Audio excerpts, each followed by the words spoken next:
Welcome back to Learning Excel. In our previous classes, we saw the basics about Excel with much shorter data, with 5 lines of data. Now we have increased the data, and I want to show you that with much larger data also, even when it is thousands of lines, the principles remain the same. The principles of using Excel remain the same. So let's see those principles.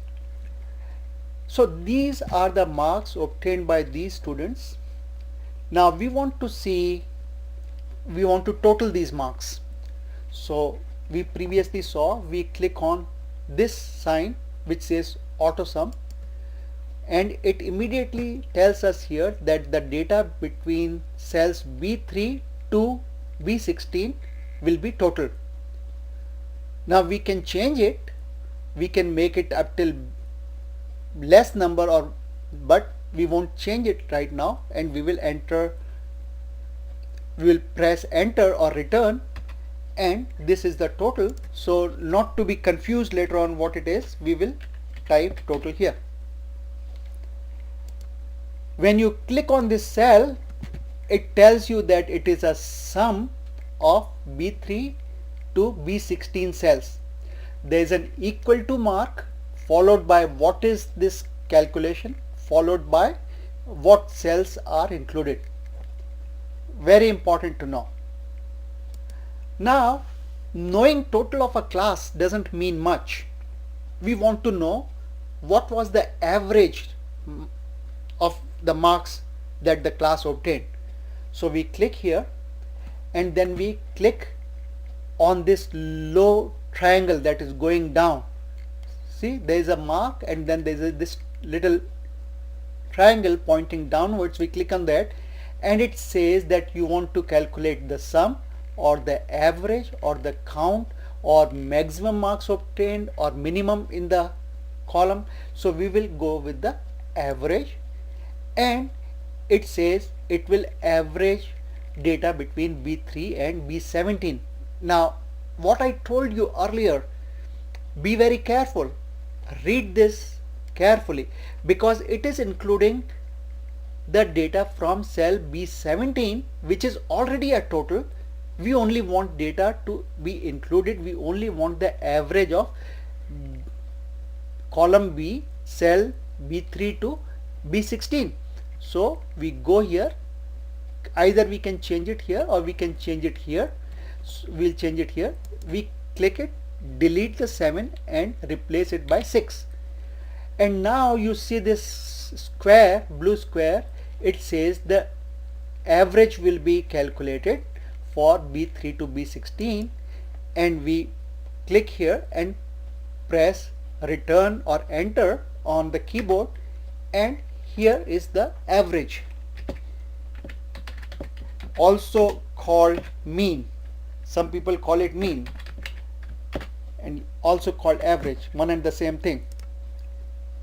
See, when this data starts coming into this line is hidden behind it. Again, let's go and increase the size of the column that we can clearly see what is this. Now one function here which we have not talked about previously is that this one we can increase the number after the decimal.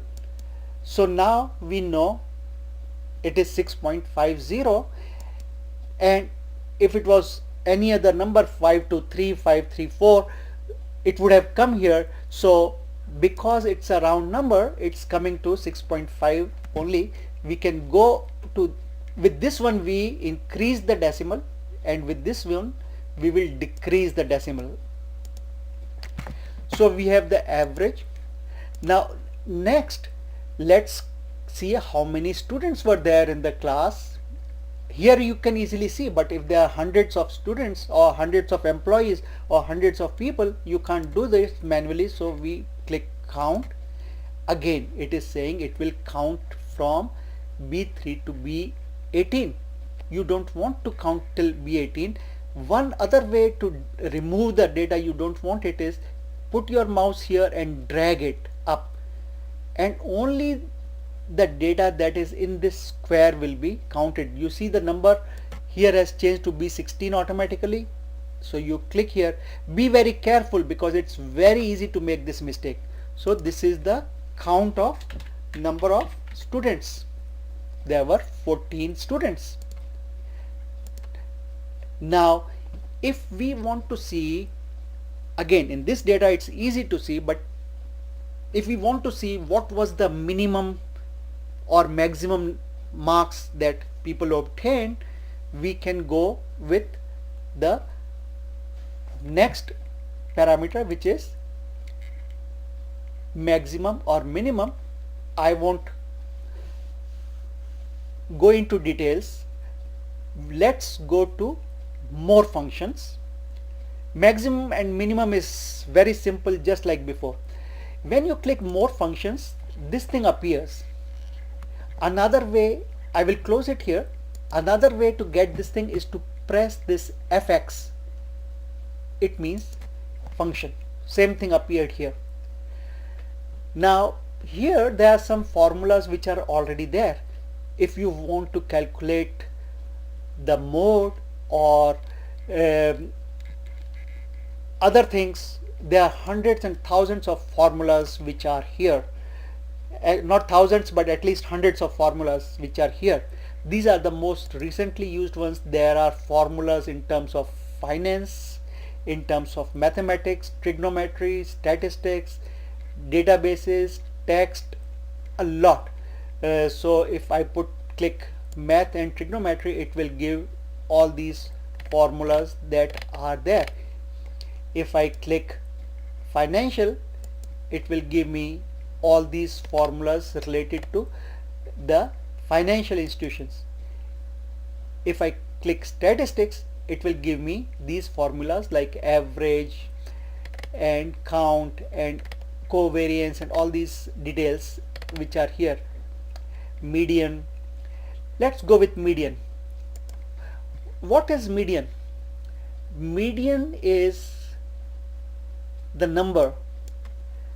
In a given data, half the numbers are above median and half the numbers are below median. So when you click median, you get an idea that half the class got more than that marks and half the class got less than that marks. I know some of you will not be interested, but it's very good to know few things more than others, and then you can excel. You can be good at what you are doing. So when I clicked median, it says median will be calculated for B18 to B19. No, we want to calculate median for B3 to B16. Another way to do that is you put your mouse there and drag it down till where you want the data. You put your mouse in top cell, click the left side of the mouse and drag it down, and now it says it will calculate median for B3 to B16. That's what we want. So we click OK and it is calculating.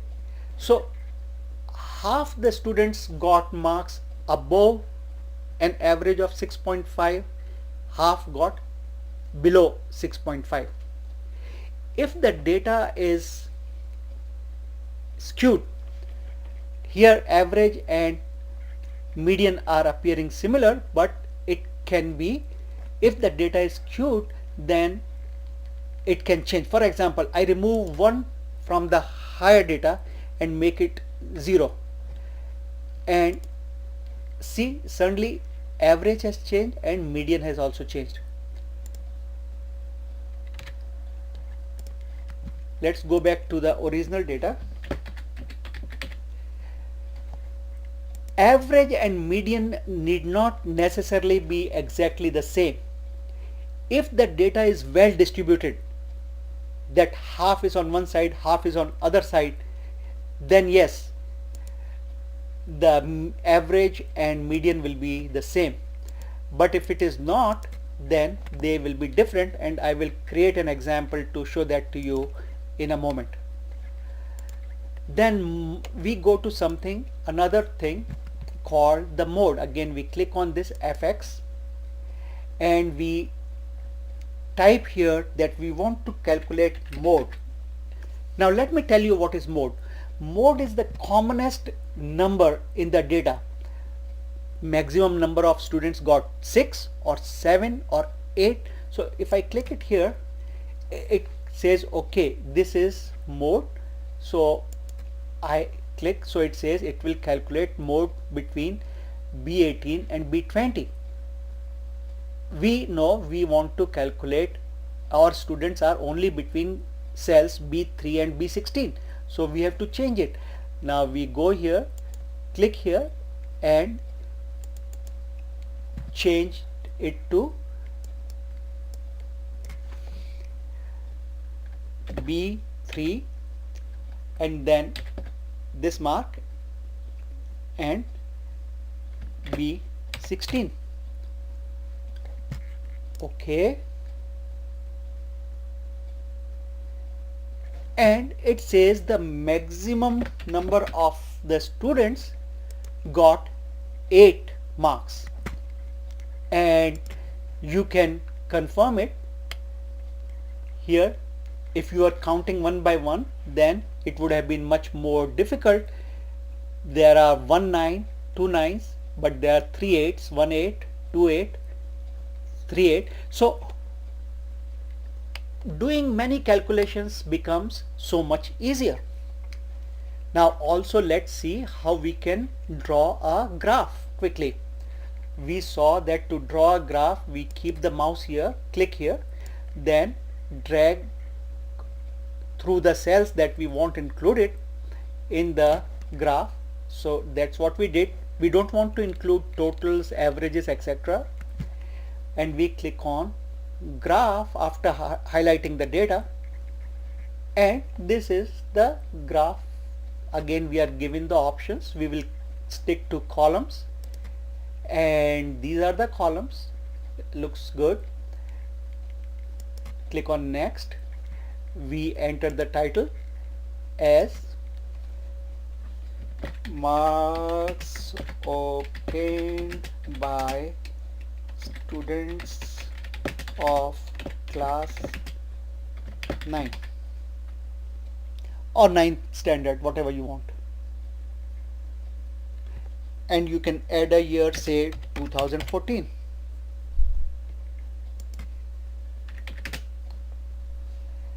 Now category x-axis is student and category y-axis will be marks. I told you this is x-axis, this is y-axis. So we click next. We don't want to touch the axes. We don't want to change the grid lines. They look good. We don't want the legend, so we remove that. We have data labels. Do we want data labels? No, it's a very simple chart. Otherwise we could have added, say, value. Then you don't have to check, okay, this guy got so many marks, like Kelly got 5 marks. For that you have to look here. But if you add the data here, then it becomes easier. But if there is a lot of data, then it can be difficult to read. Then data table. Okay, in this one let's include data table and click next, and we will keep the chart here for one reason that I will talk to you about now. Now you see, okay, again by mistake I moved this one. I didn't want to. Okay, when I click here, see this is highlighted. I can drag it and move it to a side. Now because we have had so much stuff here and here, the real data is looking very small. So we can put our cursor here, press it and drag it down. Now the data looks much better.